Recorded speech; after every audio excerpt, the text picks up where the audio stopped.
एक शहर में छठी कक्षा में पढ़ने वाला एक छोटा लड़का रहता था जिसका नाम दीपक था। दीपक एक बहुत ही सीधा साधा और भोला लड़का था। एक दिन जब दीपक अपने कमरे में किताब पढ़ रहा था तो माँ ने आकर उसे कहा, दीपक जाओ पास की दुकान से इस लिस्ट में जो सामान लिखा है वो लेकर आओ। दीपक तुरंत उठा और माँ के हाथ से पर्ची लेकर सामान लाने चला गया। जब वह सामान लेकर वापस आ रहा था तो उसने देखा कि उसी के स्कूल में 10वीं कक्षा में पढ़ने वाले दो बच्चे सनी और टोनी सड़क के किनारे खड़े हैं। दीपक उन्हें अनदेखा करके उनसे बचकर तेज तेज चलने लगा क्योंकि वे दोनों बहुत ही खराब बच्चे थे। ना तो पढ़ाई में उनका मन लगता था और ना ही वे खेलकूद में आगे थे। बस सारा दिन स्कूल में मस्ती करते और स्कूल के बाद यूं ही मटर गश्ती करते थे। मगर उन दोनों की नज़र दीपक पर पड़ ही गई। वे दोनों भागकर उसके पास आए और उसको रोक लिया। फिर सनी ने उसे बातों में लगाया और टोनी ने चुपके से कुछ सामान नीचे गिरा दिया। फिर गिरे सामान की ओर इशारा करते हुए सनी ने कहा, अरे दीपक देखो, शायद ये तुम्हारा कुछ सामान गिर गया है। तुम्हारी थैली में से गिर गया होगा लगता है। दीपक ने जैसे ही उस सामान को उठाकर देखा तो टोनी ने तुरंत ही अपने मोबाइल से उसका फोटो खींच लिया और उससे कहा, तुम चोरी भी करते हो दीपक, ये तुम्हारे हाथ में मेरा सामान है, मैं कब से इसे ढूंढ रहा था। दीपक बहुत डर गया और रोने लगा। नहीं नहीं, मैंने कोई चोरी नहीं की है, चोरी तो तुमने ही की है और हमारे पास इसका सबूत भी है। फिर उन्होंने दीपक को अपने मोबाइल से खींची हुई फोटो दिखाई जिसमें उसके हाथ में उन दोनों का सामान था। फिर टोनी ने दीपक से कहा, अब तुम्हारी यह फोटो हम पूरे स्कूल में दिखाएंगे और प्रिंसिपल सर को भी बताएंगे कि तुम चोरी करते हो और हमने तुम्हें रंगे हाथों पकड़ा है। हाँ, फिर तो तुम्हें स्कूल से निकाल दिया जाएगा। सनी ने भी उसे डराते हुए कहा, नहीं नहीं भैया, ऐसा मत करना, मुझे घर में बहुत डांट पड़ेगी और मैंने कोई चोरी नहीं की है, ये तो आप भी जानते हो। दीपक ने घबराकर कहा, तो फिर जो हम तुमसे कहे तुम्हें वो करना ही होगा, नहीं तो हम ये फोटो सबको दिखा देंगे। फिलहाल आज के लिए तुम ये बिस्किट और चिप्स के पैकेट हमें दे दो। टोनी ने कहा, भैया पर मैं माँ को क्या कहूँगा। दीपक रोते हुए बोला, वो सब तुम ही देखो। और बिस्किट और चिप्स लेकर वे दोनों हंसते हुए वहाँ से चले गए। दीपक इसी सोच में था कि घर पर क्या कहेगा। तभी उसे एक भिखारी दिखा और उसके दिमाग में एक आइडिया आया। उसने घर जाकर माँ को कहा कि बिस्किट और चिप्स उसने एक भूखे भिखारी को दे दिए। माँ गुस्सा भी हुई और खुश भी।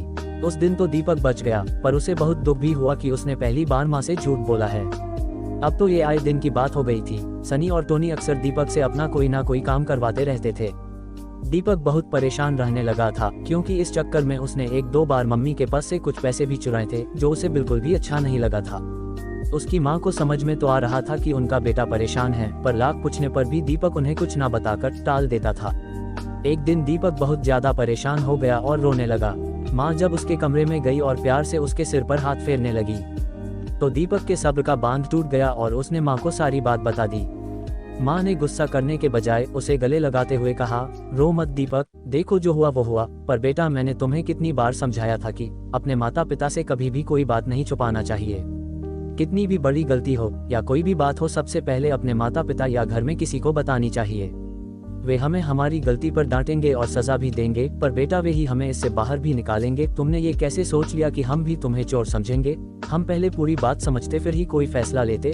और एक बात, तुम्हें अब अपने आप को बहुत मजबूत बनाना होगा। देखो तुम्हारी कमजोरी का उन दोनों ने कैसा फायदा उठाया। बेटा तुमने तो यह भी नहीं सोचा कि सिर्फ मोबाइल में फोटो होने से ये कैसे सिद्ध हो जाएगा कि तुम चोर हो। और सनी और टोनी का रिकॉर्ड देखकर तो कोई भी उन दोनों की बातों पर विश्वास नहीं करेगा। खैर, मैं कल ही तुम्हारे साथ स्कूल चलूंगी और तुम्हारे प्रिंसिपल सर को सारी बात बताऊंगी। अब तुम चिंता मत करो, हमें तुम पर पूरा विश्वास है।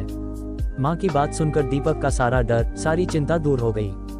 कई दिनों से उसका मन जो अशांत था, अब उसके मन की सारी उथल पुथल दूर हो गई थी। माँ ने अगले ही दिन स्कूल जाकर प्रिंसिपल सर को सारी बात बताई। सर ने सनी और टोनी के मम्मी पापा को बुलाकर उन दोनों को उनके बच्चों की करतूतों के बारे में बताया। सनी और टोनी दोनों को सभी से बहुत डांट पड़ी और कुछ दिनों के लिए स्कूल से भी निकाल दिया गया। सनी और टोनी के मम्मी पापा भी बहुत शर्मिंदा हुए। उन्हें प्रिंसिपल सर और दीपक और उसकी मम्मी से माफी भी मांगनी पड़ी। प्रिंसिपल सर ने सनी और टोनी को आखिरी हिदायत देते हुए कहा कि यदि इसके बाद भी वे दोनों नहीं सुधरते हैं तो उन्हें बाल सुधार गृह में भेज दिया जाएगा।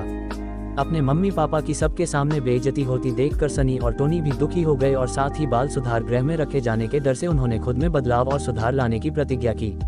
शिक्षा, इस कहानी से हमें यह सीख मिलती है कि चाहे कोई भी बात हो या हमारी कोई भी गलती हो, हमें अपने माता पिता से कुछ भी नहीं छुपाना चाहिए। हो सकता है वे हमें हमारी गलती पर डांटे या सजा भी दे, पर वे ही हमारी सहायता भी करेंगे। और दूसरी शिक्षा यह भी मिलती है कि कभी भी ऐसा कोई काम नहीं करना चाहिए जिससे हमारे माता पिता को डैक हो या उन्हें दूसरों के सामने शर्मिंदा हुए।